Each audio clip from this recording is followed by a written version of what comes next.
This is Warren Vanderhill interviewing Todd Murray for the Middletown Oral History Project. And Todd, I want to begin by thanking you for participating in the project. And I obviously, as a historian, would like to begin with a history question, and that is that Murray's Jewelers of Muncie, Indiana has an interesting history going back several generations. So I want to begin the interview by asking you to tell me about this very unique story. Yeah, Warren, well you're welcome. Murray's Jewelers, my great-grandfather started the company in 1885, immigrated into Muncie in 1885. He had served a 5-year watchmaking apprenticeship over in Logansport and moved into Muncie. And his first shop was half watch shop and half harness shop. So you can imagine back in 1885 when people were riding around on horses and drawn up in horse and buggies and stuff, needing their harness repaired, and also then would have their watch examined or so in this small shop. Great-grandfather kind of partnered with this Harriet Jewelry Company, which was the also harness and stuff. So great-grandfather was the watchmaker, and that would have had to have been very interesting to see the people pulling up on horses and getting their watches serviced. And I still, back in 1885, I still do service some pocket watches that were made back in 1885 on the same watch bench that my great-grandfather worked on. And so that's pretty interesting. And to think that back in 1885, I think it was Wild Buffalo Bill Cody or so, and his Wild West show was going on around the country at that same time when he started. And then grandfather's son, great-grandfather's son, my grandfather, Robert Murray, joined great-grandfather after World War I and as a watchmaker. And then my father joined my grandfather after World War II as a watchmaker. And then my brother and I joined our father. We missed the Vietnam War, so we joined my father and my grandfather Steve joined in 1969. I was there in 72. Great-grandfather did his apprenticeship. I did an apprenticeship with my grandfather first when I was 16 in high school, and then went off to watchmaking school in Lancaster, Pennsylvania, and joined the company in 72. And now both of my sons have joined Steve and I in the business. So they're the 5th generation of doing this. They're the first generation not to be watchmakers. They are jewelry designers and manufacturers and gemologists, because we've had to evolve from just watchmaking and watch repair into something else, and now our focus is custom jewelry manufacturing and repair. Had we not evolved into this, who knows, we may not have stayed in business, because just trying to make a living and feeding 2 or 3 Murray families off of fixing watches probably would not have occurred. Well, that's pretty remarkable when you think of 4 families that do quite well from an economic standpoint in one business. One little shop. That really is quite impressive. During the period before you decided to join the business, Muncie went through a great many business cycles. Good times, bad times. What do you think has sustained Murray's Jewelers? Well, it's always been, Warren, it's always been craftsmen in the business. Watchmakers, basically, and now jewelry designers and manufacturers. So during the Depression, when jewelry sales of new jewelry pretty much stopped in Muncie, just new jewelry wasn't being sold very much, and most jewelry stores went out of business. Grandfather and great-grandfather continued to make a living by fixing watches and fixing jewelry and repairing jewelry. So that's how they made their payroll. We have some old ledgers that John Straw has digitized, and people can go and see those old ledgers, and we could actually see when the Depression really hit my great-grandfather and grandfather. Stock market crash 29. It didn't really hit my grandfather and great-grandfather until 31. And you could really see the drop in sales. They would do, let's say, like maybe one week they were doing $280 worth of sales. And then in 1931, all of a sudden one month it just dropped down to about $80 a week, and then down to like $25 a week.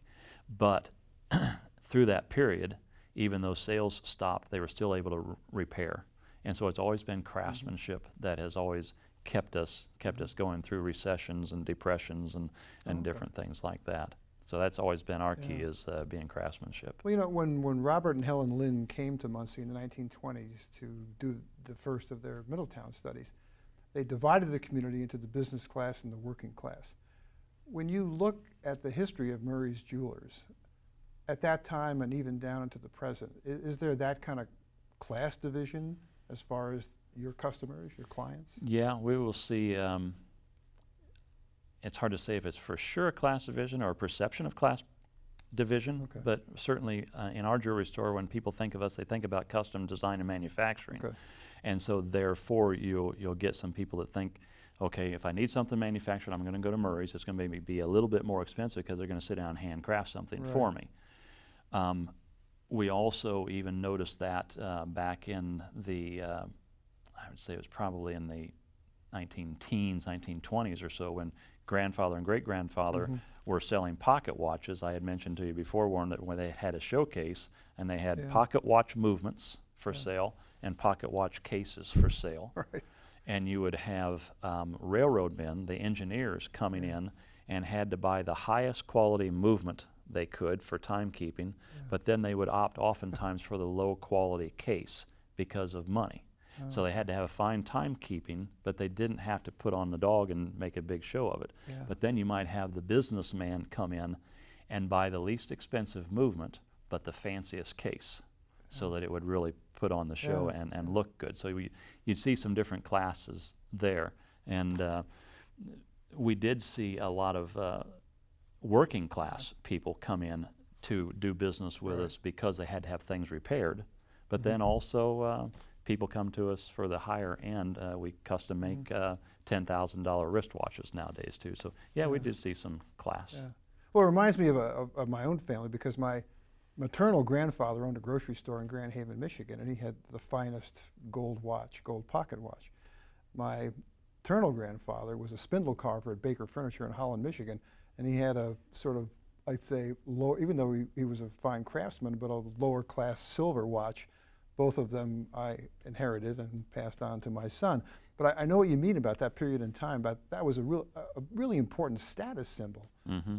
And you might have, it would be interesting to look at what was considered the lower quality Yeah. pocket watch, to actually look in the movement and see if it wasn't possibly a high grade movement, Yeah. but just a lower grade case. Oh, okay. That would be interesting to check out sometime. Yeah. So you bring it into me, I'll look Yeah, I at it. will. Be happy to. Why did you and your brother Steve decide to become jewelers?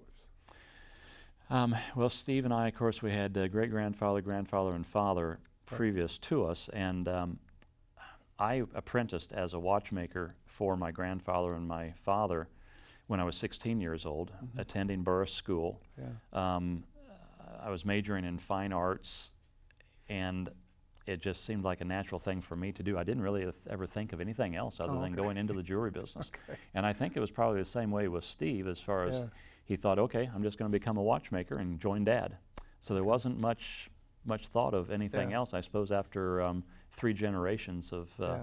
doing that, that was the natural thing for us to do. And then the next generation kind of did the same thing. Well, I was going to ask you about that. I mean, is that true of what I call the young Murrays who are now Yeah. in the store? Ryan and James, my 2 sons, James knew, well, both of them apprenticed with me as wax carvers, building jewelry out of wax and then casting it into gold. They both apprenticed with me when they were 16 years old.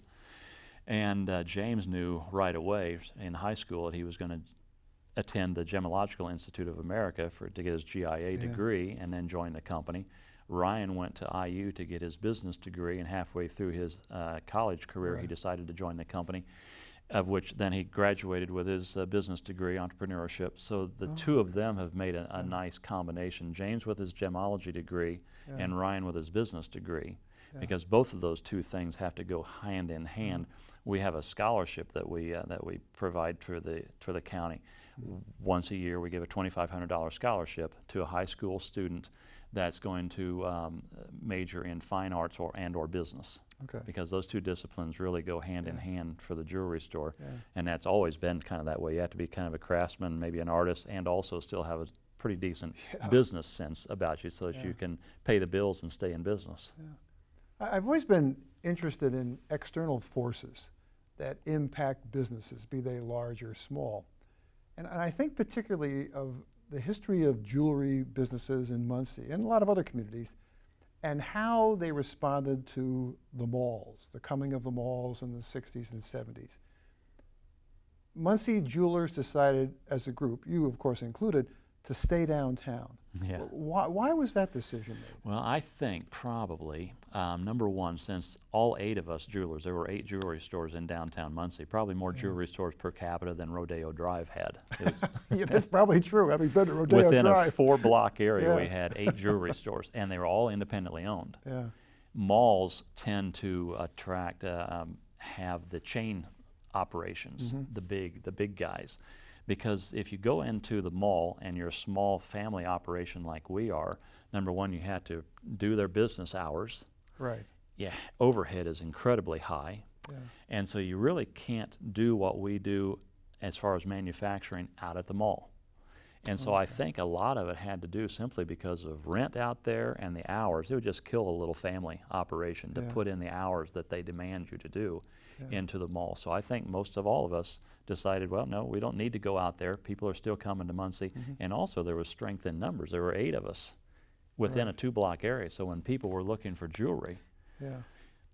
there were probably only 3 jewelry stores in the mall, but there were 8 downtown. So we really had some strength in numbers, and it just worked out. And it's jewelry stores that are small operations and are manufacturers or so, we tend to become a little bit more of a destination type of company. Oh, okay. Yeah. Where people will come to you for what you do rather than coming to Yeah. you because of where you're at. And that's a healthier business Yeah. model anyway, to have people coming to you for what you do Mhm. rather than where you're at, because where you're at, anyone can be there.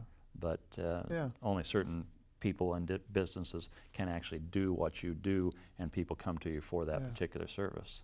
Well, now to what I call a big decision. Obviously, things are changing with throwaway watches, digital watches, and so it would seem to me that you had to make a major decision. And from an outsider's perspective now, as one of your customers, very satisfied customer by that, you went in the direction of fine custom jewelry. Now tell me about the background. What really went into that decision? Yeah, when Steve and I joined the company, Steve joined in '69, I joined in '72, and we were doing a lot of watch repair, and that was our main focus, and we sold jewelry. We just purchased jewelry from big manufacturers and put it in the showcases and sold it. But the main business was watch repair, and as watches started to become disposable, Timexes were disposable, Quartz watches started coming online, people stopped buying the old mainspring-driven watch that needed to be serviced every 3 or 4 years, so we started seeing the watch repair going down. And we decided we needed to do something because business was starting to slow down. And that's when we decided, well, Todd, you majored in art in school. Let's start manufacturing our own jewelry. It was kind of unheard of in the industry for a retail jeweler to become a manufacturer. Most of the experts in the industry said you couldn't do it. Most of them said, Todd, don't even try it because you can't do it. And I was just young enough and naive enough, I didn't know that I couldn't.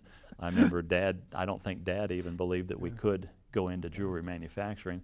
So I borrowed some money, bought some casting equipment, went off to Dallas, Texas to learn the theory of lost wax casting, came back and became armed and dangerous at that point because I knew what to do, but I didn't necessarily know how to do it. So you learned on the fly. Steve went to another school to learn diamond setting and general jewelry repair. So between the two of us, I would do the designing and casting. Steve would set all the stones and repair the jewelry. And that really started separating us and we had some differentiation between us and the other jewelry stores around, is that Murray's were actually manufacturing jewelry. And it enables you to, somebody comes in with an odd-shaped stone that you can't buy a particular mounting for that stone from a big manufacturer, so you just sit down and hand make it. And now that's become a huge part of our business and probably the reason why we're still in business in downtown Muncie because of manufacturing. Because if, again, like if I were to move out to the mall, I would not be able to sit down and spend the hours that we do handcrafting jewelry, because you just got to be moving merchandise to make the rent. So where does, to me, the highest tech aspect of this, computer-assisted design, where does that come into the picture? That came into the picture technically 6 years ago when I went off to a convention, saw that CAD systems and milling was now being manufactured to a point where a small operation like us could afford it. Oh, okay. Whereas before Right. it took millions of dollars to buy a CAD system and a mill, you know, like at Delaware Machine or so. Right, yeah, right, yeah. Big operations. Now they yeah. actually miniaturized it so where we could actually afford to buy a CAD system and a mill to mill incredible small tolerances. Mm-hmm. That's how we actually manufacture our own watch now, is pocket watches and wristwatches are made because of the CAD system. Prior to that, I would not have been able to hold the tolerances that I need Yeah. to build a watch case. Oh, And so that occurred in 6 years ago, and now we're doing more and more, and we're yeah, that, yeah. now looking into the possibility of Yeah. moving on to growing machines and holograms and different Yeah. things like that. Well, that fits nicely with my next question, which is, now that you have an internet presence, where do your customers come from? And we do actually, the majority of our customers still come from Muncie, Delaware County, Okay. and surrounding counties. But we do business in 35 different states and a couple different countries. Okay. And that's because of the internet. Yeah. When Ryan and James's high school friends and college friends moved off to different parts of the Right. country, now we can do business with them. Yeah. We can send them email pictures of diamonds and email pictures of wax models, and we can send them movies of CAD designs and stuff. We did one ring for a gentleman who was an F-16 pilot in Seoul, South Korea. Never have met the guy yet, but we've done some business with him, built him 2 or 3 different items, all because of him telling us what he wanted. We would create it on the CAD, send him an email of that picture, and actually he could actually move it around in 3-dimension, and then send us back. He'd say, well, Todd, can you change this, change this? Yeah, you make the change, send it back to him. He says, that's perfect, make it. He'd pay us, we'd make it, and we send Yeah. it to him. Are any of Muncie's other, what I call downtown jewelers, doing this kind of thing? No, not really. It's one of those things that the only reasons we were really able to do it is because there was enough Murrays to do it. If you're a sole proprietor in a jewelry store, Warren, and you're in charge of sales, paying the bills, trying to do some repair or Right. whatever, you just can't do it. Since I was the main person on designing, Steve was the stone setter, and now both of our sons, both of my sons are in the business.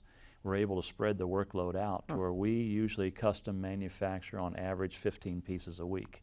And that's because I'm doing the waxes, and I cast them, and I give them out to the guys, they polish them, they set the stones, and we're able to do it.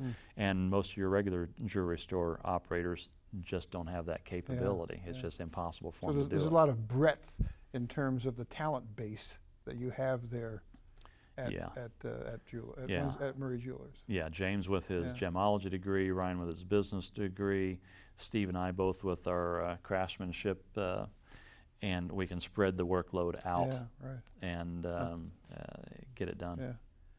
Yeah. I'm intrigued with the downtown architecture, if you will, because I know we've talked about this before.